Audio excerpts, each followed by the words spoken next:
नमस्कार।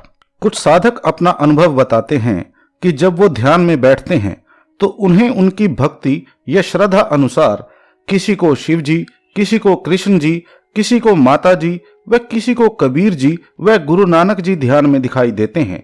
तो सवाल पूछते हैं कि ये ध्यान की कौन सी अवस्था है और इसमें साधक को क्या करना चाहिए। ये ध्यान की ऐसी अवस्था है जिसमें साधक पूरी तरह से भटक भी सकता है और अगर थोड़ा धैर्य से काम ले तो दिव्य प्रकाश की अद्भुत परम अवस्था को प्राप्त भी कर सकता है। इस छोटे से वीडियो में हम यही समझेंगे कि इस अवस्था में कैसे साधक को खुद को भटकने से बचाना है और कैसे दिव्य प्रकाश की अवस्था को प्राप्त करना है। इस अवस्था को आप ऐसे समझिए कि जैसे कि अपने दिनचर्या के काम करते हुए हमारा शरीर और दिमाग पूरी तरह एक्टिव होता है, लेकिन जब हम ध्यान में बैठ जाते हैं तो हमारी शारीरिक क्रिया बंद हो जाती है, लेकिन मन एकदम शांत नहीं होता। इसीलिए साधक अलग अलग विधियों से मन को शांत करते हैं।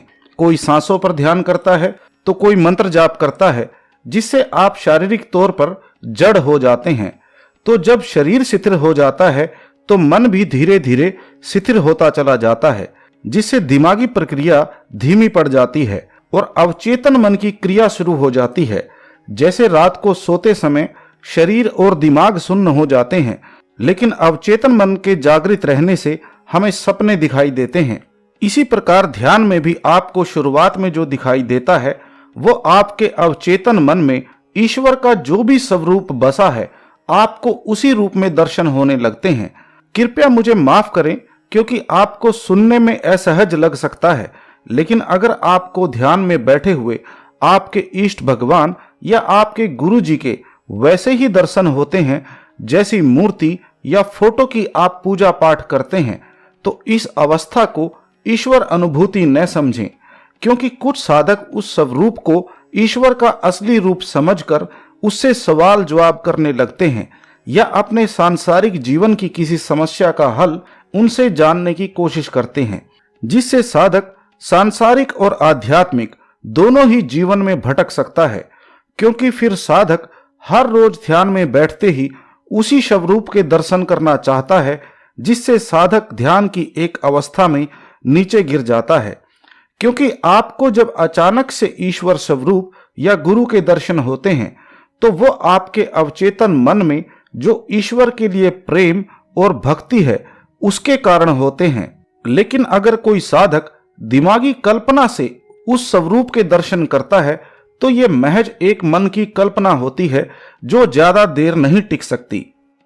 इसीलिए अगर साधक को उनके इष्ट या गुरु का फोटो या मूर्ति स्वरूप ध्यान में नजर आए तो इस अवस्था को ईश्वर अनुभूति न समझें। इससे साधक के मन में ईश्वर या गुरु के प्रति बहुत सारी शंकाएं पैदा हो जाती हैं। इसीलिए अब समझते हैं कि कैसे आप इस अवस्था से दिव्य प्रकाश की अवस्था को प्राप्त कर सकते हैं। जब आपका पूरा ध्यान मंत्र जाप या श्वासों पर केंद्रित होता है और आप स्थूल आंखों के पीछे के अंधकार में कुछ भी देखने या खोजने की कोशिश नहीं कर रहे होते, तो उस वक्त अचानक ही आपको ऐसा महसूस होता है जैसे कि अंधकार में कोई आकृति उभर रही है। यही आकृति धीरे धीरे आपके इष्ट भगवान या गुरु का रूप धारण कर लेती है। आपको इस अवस्था में मन को उत्साहित व विचलित नहीं होने देना है और न ही उस स्वरूप के पूरे शरीर पर ध्यान डालकर परखने की जरूरत है। आप उस स्वरूप के सिर्फ चेहरे पर अपने ध्यान को केंद्रित कर लें और पूरे प्रेम व श्रद्धा से उस स्वरूप को निहारते रहें। उस अवस्था का कोई मतलब खोजने की कोशिश न करें, क्योंकि इस अवस्था को गुरु का ध्यान करना वह अंदरूनी त्राटक ध्यान कहा जाता है। आपको सिर्फ एक टक जितनी देर भी हो सके उस चेहरे को देखते रहना है। शुरुआत में आपके इष्ट या गुरु का स्वरूप ज्यादा देर नहीं रहेगा, इसलिए जब आपको वह स्वरूप दिखाई देना बंद हो जाए तो अंधकार में कुछ भी खोजने या मन से दोबारा उसकी कल्पना करने की कोशिश न करें, बल्कि आप उस स्वरूप के बारे में और विचार न करके वापस अपनी ध्यान विधि को शुरू करें। जैसे कि अगर आप पहले मंत्र जाप कर रहे थे तो फिर से आप मंत्र जाप करने लग जाएं। जब आपका ध्यान दोबारा केंद्रित होता है तो फिर से आपको वैसे ही उस स्वरूप के दर्शन होते हैं।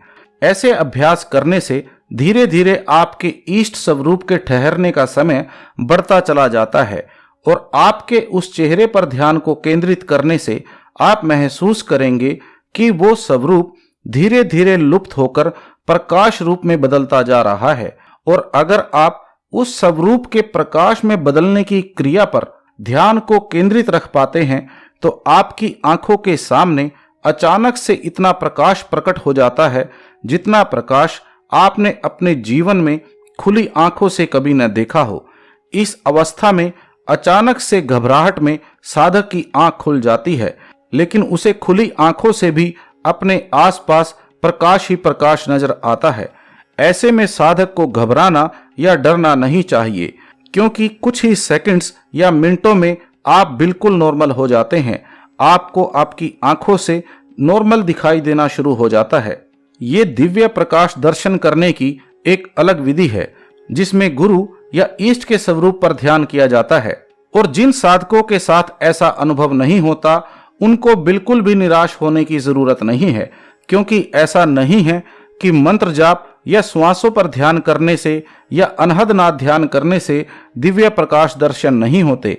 अनहद नाद और दिव्य प्रकाश दोनों एक ही शक्ति के दो रूप हैं।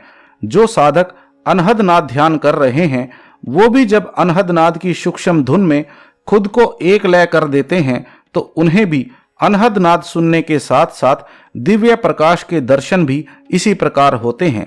एक बात समझिए कि हर एक ध्यान विधि का सबसे महत्वपूर्ण पड़ाव दिव्य प्रकाश या अनहद नाद तक पहुंचना ही है। तो दिव्य प्रकाश व अनहद नाद की सूक्ष्म धुनों तक पहुंचने से पहले साधक को जो भी शारीरिक और मानसिक अनुभव होते हैं वो सभी आपकी आध्यात्मिक यात्रा के छोटे छोटे पड़ाव मात्र हैं।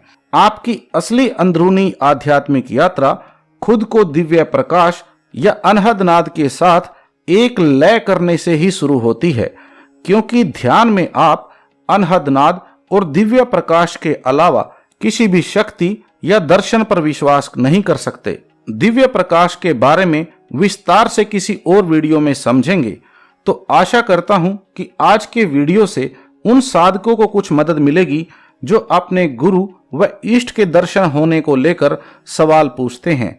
फिर भी आपके कुछ सवाल हों तो आपके कमेंट्स का स्वागत है। आपका समय देने के लिए बहुत बहुत धन्यवाद।